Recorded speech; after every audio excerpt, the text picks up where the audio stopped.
নমস্কার, আপনারা দেখছেন গ্লোব টিভি, সবার পাশে সবার সাথে। গ্লোব নিউজ নিয়ে এখন আমি সুপর্ণা রয়েছি আপনাদের সঙ্গে।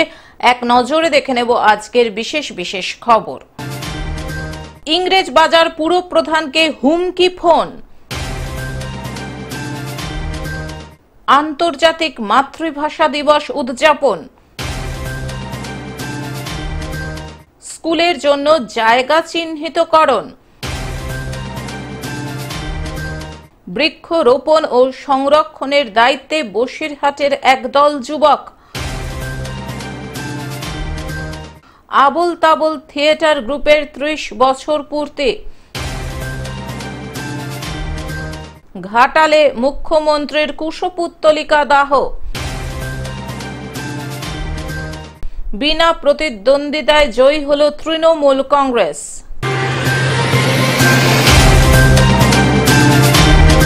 আসছে বিস্তারিত খবরে। ইংরেজ বাজার পুর প্রধানকে হুমকি ফোন। ইংরেজ বাজার পুরসভার পুর প্রধান কৃষ্ণেন্দু নারায়ণ চৌধুরীকে ফোন করে রীতিমতো খুনের হুমকি দেওয়া হয়েছে। ডি কোম্পানির নাম করে প্রদীপ নামে এক ব্যক্তি হিন্দি ভাষায় 20 লক্ষ টাকা দাবি করেন কৃষ্ণেন্দু নারায়ণ চৌধুরীর কাছ থেকে, এবং এই টাকা দিতে না পারলে কৃষ্ণেন্দু নারায়ণ চৌধুরী ও তার পরিবারকে খুনের হুমকি দেওয়া হয়। দলীয় নেতৃত্বকে তিনি পুরো বিষয়টি জানিয়েছেন। ইংরেজ বাজার পুরসভা চত্বরে পুলিশ মোতায়েন করা হয়েছে। এই ইংরেজ বাজারেই খুন হতে হয়েছিল তৃণমূল নেতা দুলাল সরকারকে। গুলি করে ঝাঁঝরা করে দেওয়া হয়েছিল তার দেহ। 3 জন দেহরক্ষী থাকা সত্ত্বেও খুনের হুমকি দেওয়া হলো কৃষ্ণেন্দু নারায়ণ চৌধুরীকে। পুরো বিষয়টি তদন্ত করে দেখছে পুলিশ। किसान बोल रहा है? प्रथम किसान बोल रहा है? हाँ बोल रहा है। आप कौन बोल रहा है? हम प्रदीप बोल रहा है, डी कंपनी का। हम क्या है बोलिए। बोलो आप मेरा मैसेज नहीं देखा है? नहीं, आपका मैसेज नहीं देखा है तो आप सुन लीजिए, जल्दी से जल्दी पूरी पेटी हमको भेज दीजिए। नहीं भेजिएगा, कल आपका लास्ट टाइम है, कल आपको ठोक दूंगा, आपको, आपका फैमिली को। तो मतलब जब पैसा जो देगा आप आइएगा तब तो पैसा देगा। अब बोलिए कहाँ देना होगा, क्या करना होगा। तो ठीक है, बोले फोन करके दे। पुलिस का हिंदी भाषा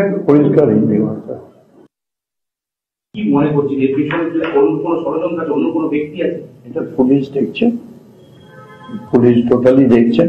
এই ঘটনার পর কত আতঙ্ক? আমি আতঙ্কিত নই, আমি তো অনেকবার বোমগুলি দেখছি। আমার পরিবারকে নিয়ে তো নিশ্চয়ই দুশ্চিন্তা থাকবো। আন্তর্জাতিক মাতৃভাষা দিবস উদযাপন আজ 21শে ফেব্রুয়ারি। আন্তর্জাতিক মাতৃভাষা দিবস বিভিন্ন জায়গার পাশাপাশি আসানসোলেও পালিত হলো আন্তর্জাতিক মাতৃভাষা দিবস। শহীদ বেদিতে মাল্যদানের মাধ্যমে আন্তর্জাতিক মাতৃভাষা দিবসের উদযাপন হয়ে গেল আসানসোল পৌর নিগমে। আজ শুক্রবার আসানসোল পৌর নিগমের মূল ভবনে mayor Bidhan Upadhyay, chairman Amarnath Chattopadhyay, deputy mayor Wasimul Haque, MMIC Gurudas চট্টোপাধ্যায়ের উপস্থিতিতে আসানসোল পৌর নিগমের পক্ষ থেকে আন্তর্জাতিক মাতৃভাষা দিবস পালন করা হলো। উপস্থিত ছিলেন বাংলা একাডেমির আধিকারিকেরা ও আসানসোল পুর নিগমের অন্যান্য আধিকারিকেরা। আমরা স্বাগত জানাতে পারবো। ভাষা আন্দোলনের আমাদের সাফল্যতা কামনা করব। আমরা ভাষা আন্দোলনের তাদের যে আত্মা রয়েছে, যে আত্মার শান্তি কামনার জন্য আমরা বারবার আমরা এই দিনটাকে পালন করি, এবং পৃথিবীব্যাপী তাদের নাম যে আলোচিত হয়, তাদের আত্মা আরও সুন্দরভাবে আমাদের মধ্যেখানে আমাদের আগামী দিনের আন্দোলনগুলোকে পথ দেখিয়ে নিয়ে যেতে পারবে। আজ বক্তব্য রাখতে গিয়ে 21শে ফেব্রুয়ারি তথা আন্তর্জাতিক মাতৃভাষা দিবসের স্মৃতি রোমন্থন করেন আসানসোল পুর নিগমের চেয়ারম্যান অমরনাথ চট্টোপাধ্যায়। মেয়র বিধান উপাধ্যায় বলেন, আমরা যারা বাংলা ভাষায় কথা বলি, বাংলা ভাষা নিয়ে চর্চা করি, তাদের প্রত্যেককেই আজকের দিনে অনেক অভিনন্দন। এটা প্রতি বছর পালিত হয় আসানসোল কর্পোরেশনের পক্ষ থেকে সহ সারা পশ্চিমবঙ্গ সহ বাংলাদেশ সহ যেখানে বাংলা ভাষীরা আছে তারা সবাই 21শে ফেব্রুয়ারি দিনটি পালন করে মাতৃভাষা দিবস হিসেবে।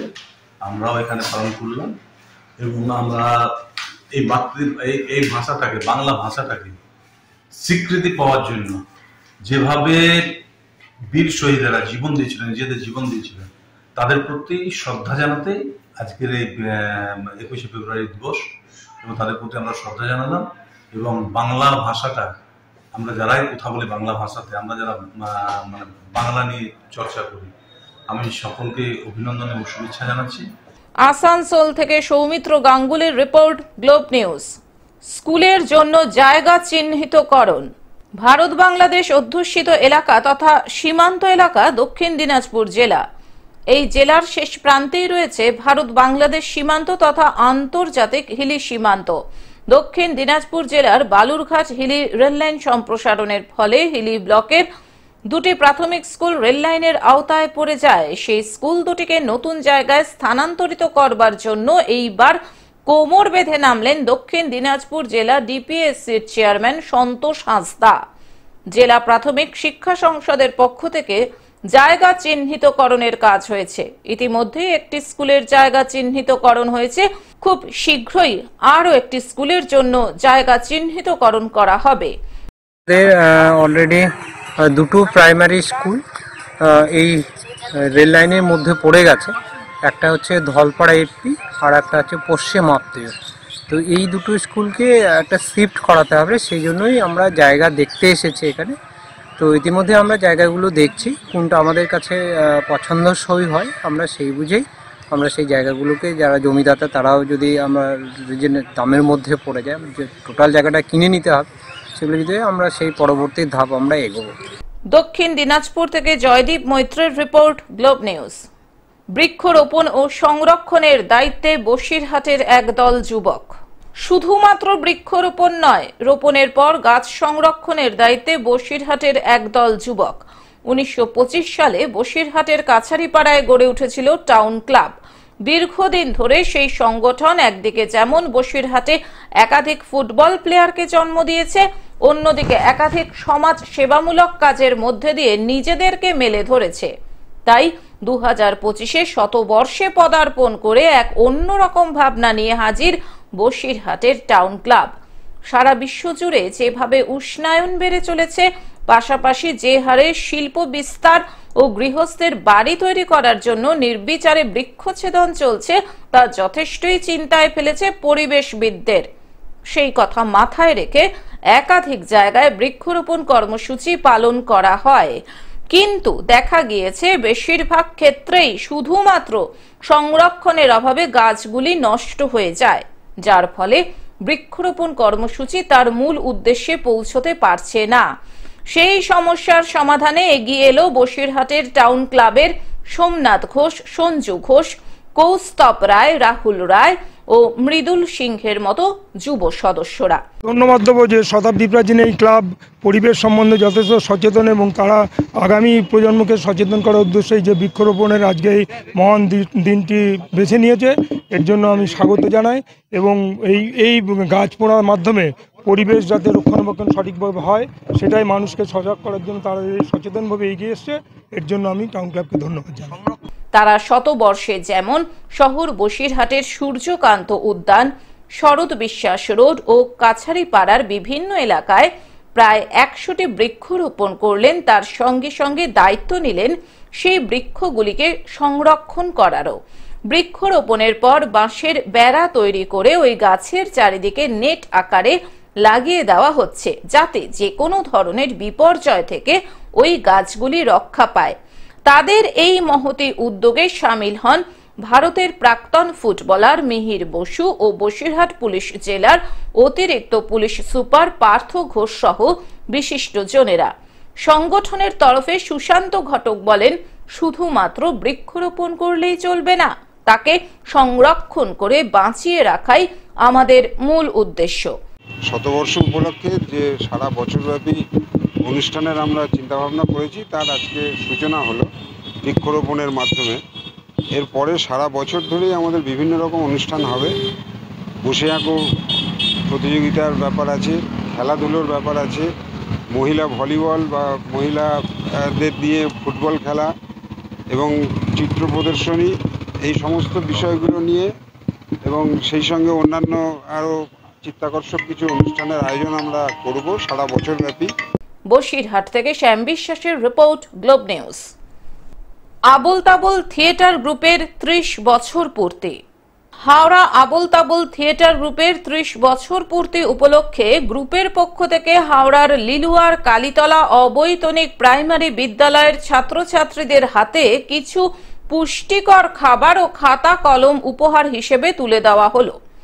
অনুষ্ঠানে উপস্থিত ছিলেন সুজিত সরকার, শীর্ষেন্দু দত্ত, রানা দাস, মৌসুমী দাস, টিঙ্কু দাস, সুব্রত মজুমদার, সুজিত দত্ত এবং সংগঠনের সভাপতি গোবিন্দ চন্দ্র দেব।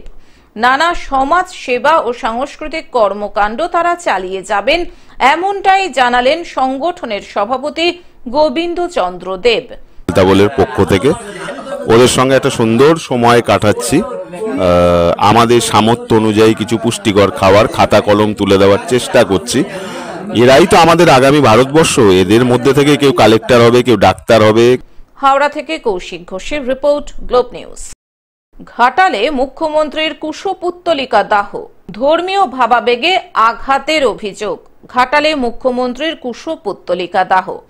বিধানসভায় দাঁড়িয়ে রাজ্যের মুখ্যমন্ত্রী মমতা বন্দ্যোপাধ্যায় কুম্ভ মেলা নিয়ে কুরুচিপূর্ণ মন্তব্য করেছেন বলে অভিযোগ। তারই প্রতিবাদে সারা রাজ্য জুড়ে হিন্দু সনাতনী মঞ্চের পক্ষ থেকে প্রতিবাদ জানানো হয়। ঘাটালেও মিছিল করা হয় ওই বক্তব্যের তীব্র নিন্দা করে। মিছিলটি ঘাটাল পাঁশকুড়া বাস স্ট্যান্ড থেকে শুরু হয়, তারপর ঘাটালের সেন্ট্রাল বাস স্ট্যান্ডের সামনে পথ অবরোধ করে মুখ্যমন্ত্রী মমতা বন্দ্যোপাধ্যায়ের কুশপুত্তলিকা দাহ করা হয়। আদৌ হিন্দু কিনা, যদি হিন্দু না হয় তাহলে অবিলম্বে এই যে প্রতারণা, সেই প্রতারণার উপযুক্ত শাস্তি পাওয়া উচিত এবং হিন্দুদেরকে অপমান করেছে সেই বিধানসভায় দাঁড়িয়ে ক্ষমা চাওয়া উচিত। সেই জন্য আমরা গোটা রাজ্য জুড়ে এই ধরনের পথ অবরোধ এবং হিন্দুদের ঐক্যবদ্ধ হওয়ার বার্তা দিচ্ছি। কারণ এই সরকার হিন্দু বিরোধী সরকার, হিন্দুদেরকে আস্তে আস্তে চক্রান্ত করেন, মেরে ফেলার চক্রান্ত করছে। তো সেই জন্য আমরা বারে বারে একটাই কথা বলবো, হিন্দু ধর্ম যার যার, রক্ষা করার অধিকার তার তার। ঘাটাল থেকে কল্যাণ মণ্ডলের রিপোর্ট, গ্লোব নিউজ। বিনা প্রতিদ্বন্দ্বিতায় জয়ী হল তৃণমূল কংগ্রেস। পূর্ব বর্ধমান জেলার কাটোয়া 2 নম্বর ব্লকের শ্রীবাটি গ্রাম পঞ্চায়েতের নন্দীগ্রাম মূলগ্রাম সমবায় কৃষি উন্নয়ন সমিতির নির্বাচনে বিনা প্রতিদ্বন্দ্বিতায় জয়ী হল তৃণমূল কংগ্রেস। এইবার সমবায় সমিতির 9টি আসনে তৃণমূল ছাড়া আর অন্য কোনো দল নমিনেশন জমা করেনি। গত জানুয়ারি মাসের 6-7 তারিখ পর্যন্ত অন্য কোনো দলের সমর্থনে নমিনেশন জমা না হওয়ার পর বিজয় উৎসবে মেতে ওঠেন তৃণমূল কংগ্রেসের প্রার্থী সহ অন্যান্যরা। বৃহস্পতিবার নন্দীগ্রাম মূলগ্রাম সমবায় কৃষি উন্নয়ন সমিতিতে নির্বাচিত সদস্যদের নিয়ে উপস্থিত ছিলেন শ্রীবাটি গ্রাম পঞ্চায়েতের প্রধান টুম্পা গড়াই, শ্রীবাটি গ্রাম পঞ্চায়েতের উপপ্রধান হান্নাত আলী শেখ, শ্রীবাটি অঞ্চল তৃণমূল কংগ্রেসের সভাপতি সুশান্ত বটব্যাল। নন্দীগ্রাম মূলগ্রাম সমবায় কৃষি উন্নয়ন সমিতির নির্বাচনে 9টি আসনে বিনা প্রতিদ্বন্দ্বিতায় তাই জয়ী হল তৃণমূল কংগ্রেস। নন্দীগ্রাম মূলগ্রাম কৃষি উন্নয়ন সমবায় সমিতির নবনির্বাচিত যে পরিচালনা সমিতি তৈরি হবে তার পদাধিকার সব ঠিক পদাধিকারীর নাম নির্বাচন করা হবে। কাটোয়া থেকে রাহুল রায়ের রিপোর্ট, গ্লোব নিউজ। টেলিভিশন ছাড়াও গ্লোব টিভি এখন সমস্ত সমাজ মাধ্যমে উপলব্ধ। বিস্তারিত জানতে ফোন করুন আমাদের টোল ফ্রি নম্বর 180089199744 এ। এছাড়াও লগ ইন করতে পারেন আমাদের ওয়েবসাইট www.globetv.in। এখনকার মতন গ্লোব নিউজ এই পর্যন্তই। দেখতে থাকুন গ্লোব টিভি, সবার পাশে সবার সাথে। নমস্কার।